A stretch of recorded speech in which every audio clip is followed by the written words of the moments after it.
Bora blar? Bora falar? A minha irmã compôs uma música pra mim, como vocês sabem. Você viu que linda? Que é o Lourenço, segue ela lá, uma linda. E tomou minhas dores e compôs uma música. E você sabe por que ela compôs essa música pra mim?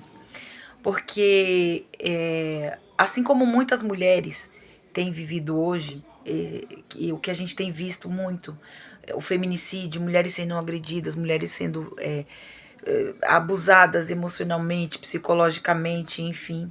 Essas mulheres elas sofreram, né, esse abuso psicológico e muitas delas estavam como ou estão como eu estava dentro da igreja. E porque o que, que acontece? O agressor ele te tira de todos os seus ciclos de conforto. Ele te retira do seu ambiente de segurança. Então você passa a frequentar menos a casa da sua família, das pessoas que vão te proteger. Você passa a sair do seu círculo de amizade, não serve mais porque o seu círculo de amizade te protege e percebe, sabe quem é você. E aí você passa a viver no círculo dele. E foi assim, eu passei a ser submissa total e absoluta. Viver a vida dele na íntegra, né? E no início era um príncipe. Meu Deus, já achei que eu tinha casado com o homem da minha vida, que eu tinha encontrado um príncipe encantado. Agradeci a Deus, contei testemunho, porque eu encontrei o homem perfeito.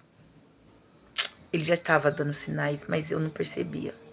Com 2 anos, ele agrediu meu filho. Ele quebrou a porta do banheiro e ele quebrou a porta do quarto dos meus filhos. E ele bateu no meu filho. E ele foi pra cima e foi aquela confusão. E ali ele saiu de casa e depois me pressionou. Se eu quisesse continuar, eu teria que me mudar com ele, enfim. Olha, eu ainda. Hoje em dia eu me pergunto como eu voltei. Hoje eu nem cogitaria isso, mas naquele tempo, no auge ali do amor, da paixão, né, da submissão, da tentativa de construir a família, da tentativa de ser submissa e de, como muitas mulheres, suportar coisas difíceis no casamento e depois ficar bom, que é assim que a gente pensa, ou ele vai voltar a ser e depois vai passar e vai ficar bom, porque todo mundo que tem um casamento duradouro passou por dificuldades e passou por problemas e superou. Então, quem era eu na fila do pão que não pudesse superar? Uma mulher que pregava, uma mulher que estava na igreja, que não podia dar mau testemunho? Sim, essa era eu. E no auge fazer dar certo, eu aceitei ir morar com ele, longe da minha família, deixei minha casa e fui morar com ele numa casa fora de aluguel, deixando os meus 2 filhos mais velhos para trás, levando o pequeno.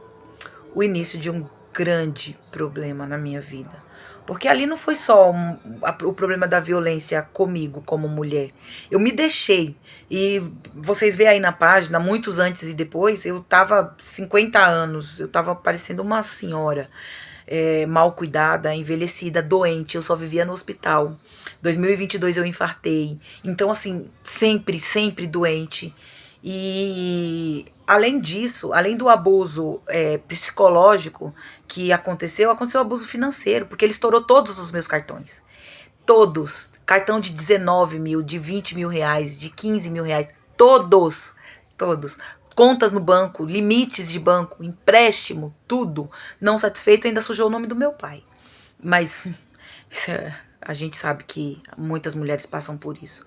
O que acontecia? No ímpeto da migalha de atenção, a gente começa a comprar. Então, vou dar um exemplo. Eu cheguei um período que eu não tinha creme pro cabelo. Eu não tinha shampoo e condicionador. Mas só que ele tava lá toda semana no barbeiro. Ele fazia barba. Ele tinha roupa, eu não. Ele andava como um playboyzinho, desempregado. E eu não. E durante esse tempo ele não trabalhava. Ele foi mandado embora por justa causa, porque ele deu um atestado de 7 dias falso. Então vocês imaginam assim o nível. E eu passei por muita coisa nesse processo. Não foram poucas as coisas que eu passei. Foram muitas coisas. Uma delas foi ele tentar me atropelar. Ele jogou o carro em cima de mim. E tava o meu filho e os 2 filhos dele no carro. E os meninos desesperados. E ele transtornado, alucinado. Gritando, falando palavrão comigo, com as pessoas. E quando eu pedi ajuda, né, pra quem deveria me ajudar, ou quem eu esperaria que me ajudasse, que eu disse, conversa com ele, porque eu comecei a pedir ajuda, mas pra pastora, porque eu não queria contar pra família. A última coisa que a gente quer é que os amigos e a família saibam do que você tá passando. Mas eu sustentei ali porque eu pensava, vai dar certo. Eu não quero outro divórcio na minha vida. Eu vou fazer dar certo. E ali eu falei, bom, eu vou ajudar ele a fazer o curso. E aí, de repente, ele vai ficar melhor porque ele vai começar a trabalhar. E aí, só que eu tava num nível de depressão e de é, perdida, num nível que eu pedi as contas da empresa que eu tava. Eu não consegui trabalhar, eu pedi as contas, 5 anos de empresa. Pessoas maravilhosas, sou muito grata a esse patrão que ainda durante um ano tentou que eu não saísse, porque ele sabia quem eu era. Então eu sou muito grata. E mesmo assim, chegou uma hora que ele não pôde mais segurar porque eu queria muito sair, porque eu não dava mais conta. E aí eu, enfim, fez o curso e, gente, ele fez o curso de bombeiro, né? Se tornou lá bombeiro com um mês, começou a trabalhar e eu pensei, ufa, agora as coisas vão andar no lugar. Dali pra frente, só pra trás. Porque a violência aumentou. Porque quando ele começou a ter o controle na mão, a coisa piorou mais ainda. Enquanto era o meu dinheiro, enquanto eram minhas coisas, era maravilhoso, né? Fazia, acontecia, ia no mercado, comprava do bom e do melhor do que queria. Na primeira compra que eu fui fazer com ele, eu tive que comprar as coisas contadas, porque não dava. Não dava para fazer o cabelo, não dava para fazer a unha, não dava para comprar as coisas para casa, porque já não era mais o meu salário. Então, assim, ele sugou toda a minha energia. Ele tirou o meu brilho. Eu não tinha mais a alegria de viver. Eu sou uma pessoa que eu sempre amei a vida. Eu sempre fui alto astral, eu sempre amei viver. E ele conseguiu roubar meu brilho. Ele conseguiu roubar a minha alegria. Ele conseguiu tirar de mim o que eu tinha de melhor.